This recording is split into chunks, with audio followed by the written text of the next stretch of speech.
एक बात है 2% वाला चाहिए, 2% वाला बोला डिप्टी सीएम चाहिए मुझको, और हम 18% वाला झाड़ू लगाए। हम लोग सत्ता में आने के लिए पैदा लिए हैं। हम लोग प्रधानमंत्री बना भी सकते हैं, प्रधानमंत्री को हटा भी सकते हैं, इतनी ताकत है हम लोगों के वोट में। हम राहुल गांधी के साथ अब भी हैं और हमेशा रहेंगे, मगर राहुल गांधी से निवेदन कर रहे हैं हम लोग कि उनको ओवैसी साहब को गठबंधन में शामिल करो। मानना ही होगा उनको, कैसे नहीं मानेंगे वो हमसे हैं, हम उनसे नहीं है। बिहार विधानसभा चुनाव साल 2020 में एआईएमआईएम ने 5 सीटें जीतकर अपनी राजनीतिक मौजूदगी साबित की थी। लेकिन हैरत वाली बात यह है कि मुसलमानों का वोट हासिल कर सत्ता का मजा चखने वाले मुसलमानों को हिस्सेदारी देने से इनकार कर रहे हैं। यहां तक कह रहे हैं कि एआईएमआईएम को चुनाव नहीं लड़ना चाहिए, जबकि चुनाव लड़ना हर राजनीतिक पार्टी का लोकतांत्रिक अधिकार है। जबकि एआईएमआईएम पिछले काफी समय से वोटों का बिखराव ना हो ये सोचकर इंडिया गठबंधन का हिस्सा बनकर उसके साथ चुनाव लड़ने की पिछले काफी समय से कोशिश कर रही है। बिहार के प्रदेश अध्यक्ष और विधायक अख्तरुल ईमान कई बार गठबंधन को खुला ऑफर दे चुके हैं, लेकिन खुद को सेकुलर कहने वाले 6% को तो हिस्सेदारी दे रहे हैं, लेकिन 19% को हिस्सेदारी देने से क्यों कर रहे हैं इनकार। बिहार के मुसलमानों ने हिस्सेदारी को लेकर अब कर दिया है बड़ा ऐलान कि यदि हमें हिस्सेदारी नहीं दी तो हमारा वोट भी गठबंधन को नहीं मिलेगा। तो दोस्तों नमस्कार, मैं इरशाद अली और आप देख रहे हैं यूपी 76 न्यूज, खबर हमारी दुनिया तक। बस आपसे एक ही निवेदन है, यदि आप हमें फेसबुक पर देख रहे हैं तो फॉलो करें, और यदि यूट्यूब पर देख रहे हैं तो चैनल को सब्सक्राइब करके घंटी वाला बटन जरूर दबाएं।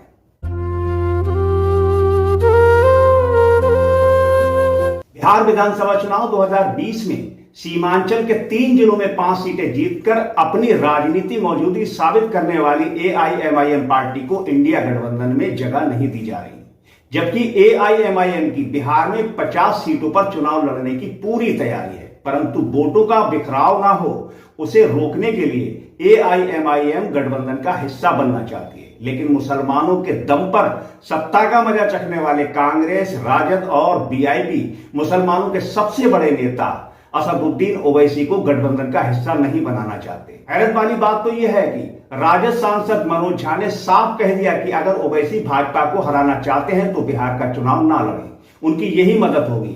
तो दोस्तों आपने कुछ समझा, दरअसल खुद को सेकुलर कहने वाले नहीं चाहते कि मुसलमान जागरूक और मुसलमानों को सत्ता में हिस्सेदारी देनी पड़े, लेकिन बिहार का मुसलमान अब जागरूक होता नजर आ रहा है। समर्थन हमारे यहाँ पे जितने हैं कोई भी नहीं होगा कि बगैर समर्थन का, जो जितने भी आवाम यहाँ नहीं आ रहे हैं, सपोर्ट है इनका, फुल सपोर्ट है यहाँ पर, एक भी नहीं है, एक भी ऐसा नहीं जो विदाउट सपोर्ट का है। सपोर्ट राहुल गांधी को है, दोनों को। और एक चीज शिकायत है कि कम से कम इनको ओवैसी को भी गठबंधन में लेना चाहिए था। हाँ, एक चीज हम ये लोगों ने गलती कर रहे हैं कि ओवैसी को गठबंधन में क्यों ले रहा। किसे चुनेंगे आप लोग? नहीं चुनेंगे तो हम लोग का तो विकल्प है, एक विकल्प तो यही है, दूसरा तो कुछ रीजन है ना। एक बात है 2% वाला चाहिए, 2% वाला बोला डिप्टी सीएम चाहिए मुझको, और हम 18% वाला झाड़ू लगाए। नहीं, हम 18% वाला झाड़ू लगाए, हाँ गली बिछाए। 2% वाला डिप्टी सीएम का दावेदार है और हम 18% वाला हम झाड़ू लगाने। ये सहनी, मुकेश सहनी 2% वाला वो दावेदार दिखा रहा है कि हम डिप्टी सीएम बनेंगे, गरीब का बच्चा। और हम लोग कितना है, हम लोग 18% 19% है, जो कि डेटा छुपाया गया होगा, कम से कम हम लोग 20 से 22% होंगे। तो आप लोगों को हम लोग बस ये सोच रहे हैं कि हमारा मैसेज आपके माध्यम से अगर तेजस्वी जी और राहुल गांधी के बजाता तो आप लोग असदुद्दीन ओवैसी को गठबंधन में लिया जाए। वोट क्यों नहीं देते हैं असदुद्दीन? ओवैसी को तो हम लोग देते ही हैं। अभी 5 सीट जीते ना जी, वो 4 गद्दार निकल चले गए।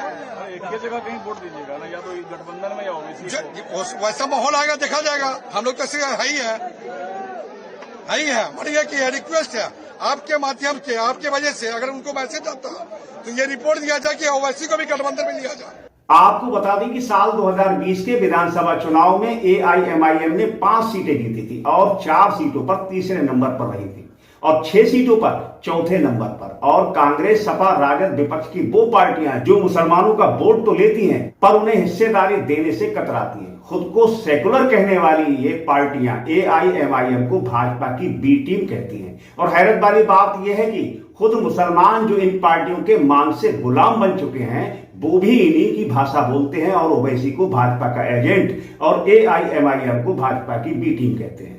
तो उन मुसलमानों से मेरा कहना है कि मुलायम सिंह के 2 बेटे हैं, एक परिवार सपा में है और दूसरा परिवार भाजपा में।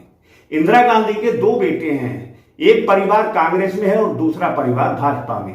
लालू प्रसाद यादव के 2 बेटे हैं, एक परिवार राजद में है और दूसरा परिवार कहां है पता नहीं। लेकिन मुसलमानों के लिए भाजपा के एजेंट ओवैसी हैं और AIMIM भाजपा की बी टीम है। तीन ओवैसी एक अच्छे नेता है, राजनेता है, उनको गठबंधन में शामिल किया जाए तो गठबंधन को बड़ा फायदा होगा, इंडिया गठबंधन को। इसलिए मेजोरिटी जो 2% 3% वाले हैं उनको बहुत सम्मान दिया जा रहा है सियासत में, मगर 20% वाले को किसको नाम लेकर बताया जाए आपको? कौन है 2% वाले? 2% वाले कौन है? वो मीडिया से ज्यादा बेहतर तो आजकल कोई जानता ही नहीं है। मुकेश सहनी के बारे में आप किसके बारे में कह रहे हैं वो मीडिया जाने। हिस्सेदारी चाहिए आप लोगों को, हिस्सेदारी एकदम चाहिए, सम्मान चाहिए। दरी बिछाने के लिए थोड़ा पैदा लिए हैं हम लोग, सत्ता में आने के लिए पैदा लिए हैं।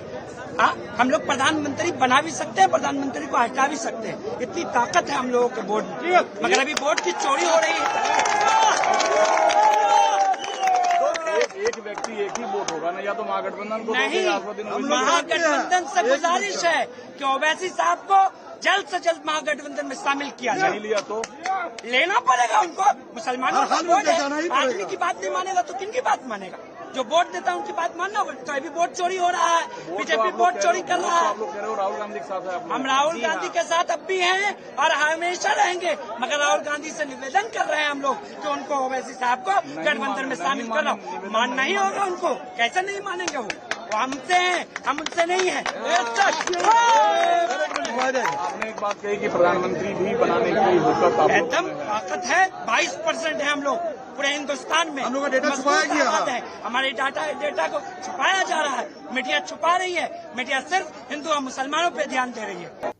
मैं उन मुसलमानों को बताना चाहता हूं जो ओवैसी को भाजपा का एजेंट बताते हैं तो सुने। स्वर्गीय मुलायम सिंह यादव को अपना अब्बा कहने वाले मुसलमान सुने। साल 1989 में पहली बार भाजपा को समर्थन करके मुलायम सिंह मुख्यमंत्री बने थे। मुसलमानों के दूसरे अब्बा लालू यादव साल 1990 में भाजपा के समर्थन से मुख्यमंत्री बन जाती है। मानसिक गुलाम मुसलमानों की बहन कुंवारी मायावती 1995 में भाजपा से गठबंधन कर मुख्यमंत्री बन जाती है। मुसलमानों की एक और बहन बंगाल वाली ममता दीदी साल 1999 से साल 2001 तक भाजपा को समर्थन करती हैं और भाजपा सरकार में मंत्री बनकर रहती है। और अभी अभी मुसलमानों ने जिन्हें अपना भाई बनाया है शिवसेना, भाजपा से गठबंधन करके सरकार बनाती है। लेकिन इन सभी के लिए AIMIM भाजपा की बी टीम है और ओवैसी भाजपा का एजेंट। और मानसिक गुलाम बने हुए मुसलमानों को ये समझ नहीं आएगा क्योंकि गुलामी उनके खून में। आप लोग समर्थन असदुद्दीन ओवैसी का करो। जी जी जी, यहाँ से उम्मीदवार देंगे वो? अब देंगे तो उनका साथ दिया जाएगा। तो बटेगा नहीं वोट आप लोगों को? अगर दूसरे के आने से नहीं बढ़ेगा, दूसरे जो लोग आ रहे हैं उससे भी तो बढ़ सकता है। उनके आने से वोट कैसे बढ़ेगा? शामिल हो जाए। अगर वो आए तो मतलब कि बीजेपी से मिले हुए हैं, ऐसा तो नहीं है, गलत है। तो यही लोग कहते हैं। गलत है ना, वो पढ़े लिखे हैं, हर तरह की बात लोगों के सामने पेश करते हैं, हर तरह की बात को वो पेश करते हैं। कुछ भी बात हुआ, हिंदू मुस्लिम सिख ईसाई जितने लोग हैं सब लोगों का वो साथ देते हैं। गरीबों का ज्यादा से ज्यादा वो साथ देते हैं। ये जो अल्पसंख्यक वोटर है ये इस बार इंडिया गठबंधन के साथ रहेगा या असदुद्दीन ओवैसी के साथ? अब देखिए वो वक्त आने पर होगा, नहीं साथ देंगे तो हो सकता है कि अगला का भी नुकसान हो। हम आप समझ लें कि बनाना को ले आए, बनाना के लाने के बाद अगर वो नहीं जीते तब क्या होगा? तो इंडिया गठबंधन में शामिल नहीं किया गया तो अल्पसंख्यक समुदाय असदुद्दीन ओवैसी को मदद करेंगे? अब वो तो वही लोग ना बताएंगे। अगर नहीं किया गया तो शामिल नहीं किया गया तो बोलते रहे, नुकसान सबका होगा। आप समझ रहे कि बस हम है अकेले और कोई नहीं है, हम ही आगे बढ़े, वैसे आगे नहीं बढ़े। तो कौन चाहता है? बहुत सारे लोग हैं, आप लोग भी हो सकता है चाहते हो कि नहीं बढ़े। नहीं, वोटर तो आप लोग हैं, आप लोग डिसाइड करिएगा किसको जिताना है, किसको हराना है। आप लोग हो सकते हैं मुझे अच्छे हो, लोग गोदी मीडिया है वो बुरी तरह की बात बोलते हैं, ये है वो है, लन पर कहाँ की बात। असदुद्दीन ओवैसी तो खुद कह रहे हैं कि उनको इंडिया गठबंधन में लिया जाए। लिया तो हम भी तो वही कह रहे हैं। कहाँ ले रहे हैं ये लोग? नहीं मिले तो उनका नहीं यार, हम तो वही कह रहे हैं कि नहीं लीजिएगा, हो सकता है बाद में आपका नुकसान हो। आप समझ रहे हैं कि तुझे मिल जाएगा तो बस हो गया। इनको चाहिए कि उनको लिया जाए, इसलिए क्या हिंदुस्तान है, हम लोग को मिल के रहना हो, नहीं मिल के रहिएगा नुकसान होगा। अभी देखिए यहाँ पे सब लोग मिल के रह रहे हैं, आपको दूसरे लोग करेंगे घाटों से, दिक्कत वाली बात है। मानसिक गुलामों और मुसलमानों, सुनो, बिहार की वोट बचाओ यात्रा की फोटो शेयर करने वालों और उस भीड़ में खुद को ना पहचानने वालों, जरा इस तस्वीर को देखो। इसमें तुम कहीं पर नजर आ रहे हो, और इस तस्वीर को भी देखो। ये बिहार वोटर अधिकार यात्रा की सबसे पॉपुलर तस्वीर है, जिसे ना जाने कितने समाचार पत्रों ने अपने फ्रंट पेज में जगह दी है, जिसमें देश के सबसे बड़ी सेकुलर पार्टी के नेता राहुल गांधी, जो मोहब्बत की दुकान चला रहे हैं और गाड़ी तेजस्वी यादव चला रहे हैं, और 2% वाले साहनी समाज वाले मुकेश साहनी, वो भी गाड़ी में मौजूद हैं और इस यात्रा और इस गठबंधन का हिस्सा। लेकिन 19% वाले कहीं नजर नहीं आ रहे। अब ऐसा नहीं है कि जिनके अब्बा भैया कोई रैली कर रहे हो या सभा कर रहे हो और ये ना हो, ऐसा कैसे हो सकता है? ये 19% वाले मानसिक गुलाम भी खुद को मुसलमान कहने वाले, अगर ये नहीं होंगे तो इतनी अच्छी अच्छी फोटो कौन खींचेगा और उन फोटोओं को सोशल मीडिया पर वायरल भी कौन करेगा? ये सब उसी काम में लगे हुए हैं। लेकिन ये मानसिक गुलामों की समझ में नहीं आएगा कि 2% वाला मुकेश साहनी राहुल गांधी की बगल में खड़ा है, लेकिन 19% वाले कह रहे हैं कि नहीं, राहुल भैया, तेजस्वी भैया, मुकेश भैया हमारे लिए लड़ रहे हैं। और ओवैसी जो उनकी बात करते हैं, जो भागीदारी की बात करते हैं, वो भाजपा के एजेंट हैं। जरा सोचो, जो तुम्हें अपने बराबर खड़ा भी नहीं कर सकते, वो तुम्हारे लिए क्या लड़ाई लड़ेंगे?